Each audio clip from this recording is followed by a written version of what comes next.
Assalamualaikum warahmatullahi wabarakatuh.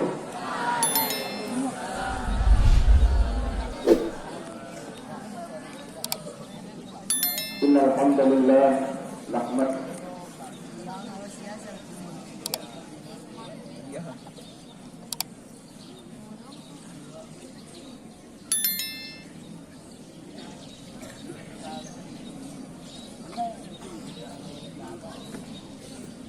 ونعوذ بالله من شرور أنفسنا ومن سيئات أعمالنا من يهده الله فلا مضل له ومن يضلل فلا هادي له أشهد أن لا إله إلا الله وحده لا شريك له وأشهد أن محمدا عبده ورسوله اللهم صل وسلم وبارك على سيدنا محمد وعلى آله وأصحابه ومن تبعهم بإحسان إلى يوم الدين. Amma ba'd.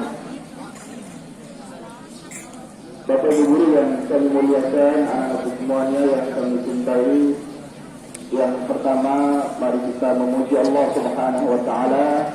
Mari kita bersyukur kepada Allah Subhanahu wa taala. Kita berterima kasih kepada Allah Subhanahu wa taala atas semua nikmat yang Allah berikan kepada kita semua. Alhamdulillah, sampai hari ini kita masih dalam keadaan sehat. Allah masih menganugerahkan kesehatan yang baik kepada kita semua. Coba perhatikan pada anggota tubuh kita, mata kita masih bisa memandang dengan sangat jelas. Itu nikmat dari Allah Subhanahu wa taala. Kaki kita masih kuat berjalan, masih kuat melangkah. Itu nikmat dari Allah Subhanahu wa taala. Seluruh anggota badan kita masih bisa berfungsi dengan sangat baik. Itu semua nikmat dari Allah Subhanahu wa taala. Maka atas nikmat Allah itu kewajiban kita bersyukur, berterima kasih. Bukti syukur yang paling baik adalah menggunakan nikmat Allah itu untuk melakukan kebaikan-kebaikan. Yang kedua, kita kirimkan salawat dan salam kepada Nabi besar Muhammad sallallahu alaihi wasallam. Dan sebelum Pak Guru memberikan beberapa nasihat, Pak Guru ingin bertanya kabar anak-anak semuanya. Kalau Pak Guru bertanya kabar, jawaban kalian semua alhamdulillah, luar biasa, Allahu Akbar. Sama-sama. Anak-anak semuanya, bagaimana kabarnya hari ini? Alhamdulillah, luar biasa, Allahu Akbar. Alhamdulillah. Baik. Baiklah, pagi ini Pak Guru buka dengan sebuah pernyataan. Coba dengarkan pernyataan ini. Semua manusia ingin bahagia. Kita semua pasti sepakat dengan pernyataan ini. Semua manusia ingin bahagia. Sepakat semuanya? Tidak ada satupun atau tidak ada seorang pun di dunia ini yang tidak ingin bahagia.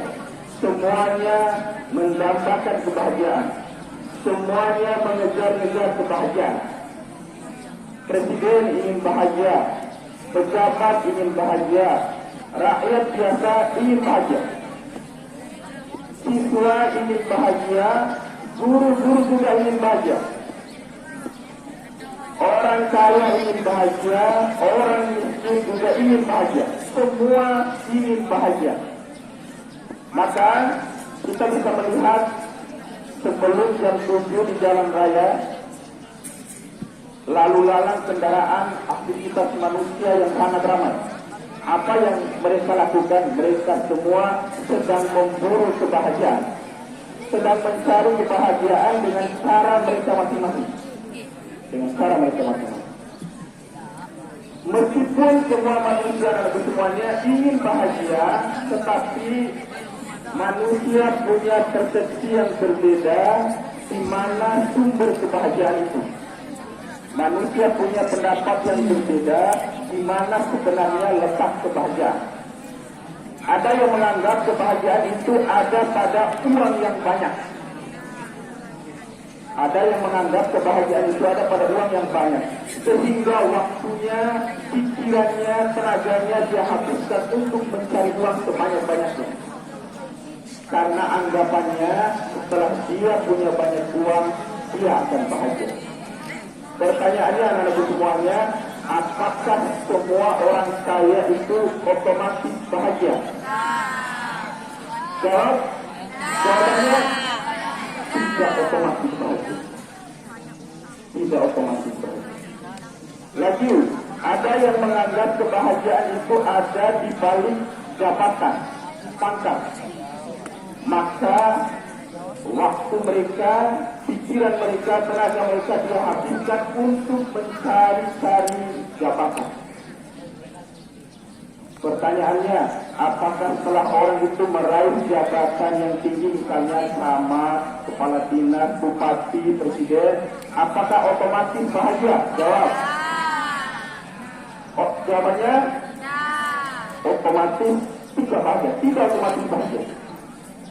Lagi, ada yang menganggap bahagia itu ada di balik popularitas. Maka orang rame-rame menjadi artis, public figure. Waktunya, pikirannya, tenaganya dia habiskan untuk menjadi orang yang terkenal. Pertanyaannya, apakah setelah dia menjadi artis, public figure, otomatis dia bahagia? Belum tentu bahagia. Artinya, sumber kebahagiaan itu bukan pada harta, bukan pada jabatan, bukan pada popularitas. Kita bisa melihat bukti bahwa jabatan itu tidak otomatis membuat orang bahagia. Anak-anakku bisa cek, bisa searching di Google daftar presiden yang mati bunuh diri.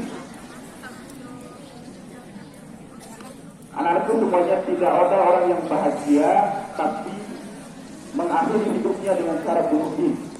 Orang kalau bunuh diri pasti tidak bahagia hidupnya. Padahal presiden yang kita anggap hidupnya tenang, hidupnya bahagia, serba kecukupan, semua kebutuhannya terpenuhi. Tetapi nyatanya mereka mati bunuh diri. Puluhan presiden selama bertahun-tahun ini mati bunuh diri. Ada yang gantung diri, ada yang lompat dari gedung, ada yang lompat dari jurang. Coba searching di Google. Puluhan jumlahnya mereka mati bunuh diri. Bukti bahwa kebahagiaan bukan berada di balik jabatan, bukan di balik kekayaan. Lantas pertanyaannya, di mana letak kebahagiaan? Di mana sumber kebahagiaan yang dicari-cari oleh manusia itu? Jawabannya mari kita lihat dalam surat Toha ayat 142. Allah berfirman, A'udzubillahi minasyaitonir rajim. Wa man a'rada 'an dzikri fa inna lahu ma'isatan dhanka wa nahsyuruhu yaumal qiyamati a'ma. Perhatikan terjemahannya. Barang siapa yang membelakangi peringatanku. Peringatanku ini maksudnya Al-Quran. Isi Al-Quran itu perintah dan larangan. Barang siapa yang membelakangi perintah dan larangan Allah, barang siapa yang menjauhi larangan Allah, barang siapa yang tidak memperhatikan peringatan Allah, fa inna lahu ma'isatan dhanka, maka baginya kehidupan yang sempit. Kehidupan yang sempit ini adalah lambang ketidakbahagiaan. Lambang ketidakbahagiaan. Bukan hanya sempit harta, yang paling bahaya adalah sempit pikiran, sempit hatinya. Kalau manusia sudah sempit pikiran, sempit hatinya, apapun keadaan dalam hidupnya pasti tidak baik. Dia selalu resah, selalu gelisah, selalu gundah, tidak tenang, was-was. Kenapa begitu? Karena dia membelakangi Al-Quran. Dia tidak hiraukan Al-Quran. Maksudnya adalah dia mengabaikan perintah sholat, dia mengabaikan zakat, dia mengabaikan puasa, dia mengabaikan taat kepada orang tua. Dia abaikan itu.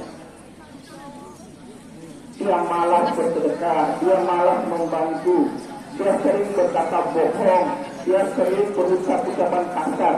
Nah, itu semua sumber ketidakbahagiaan. Sehingga kita bisa ambil kesimpulan dari ayat ini, sumber kebahagiaan itu letaknya ada pada ketaatan dalam agama.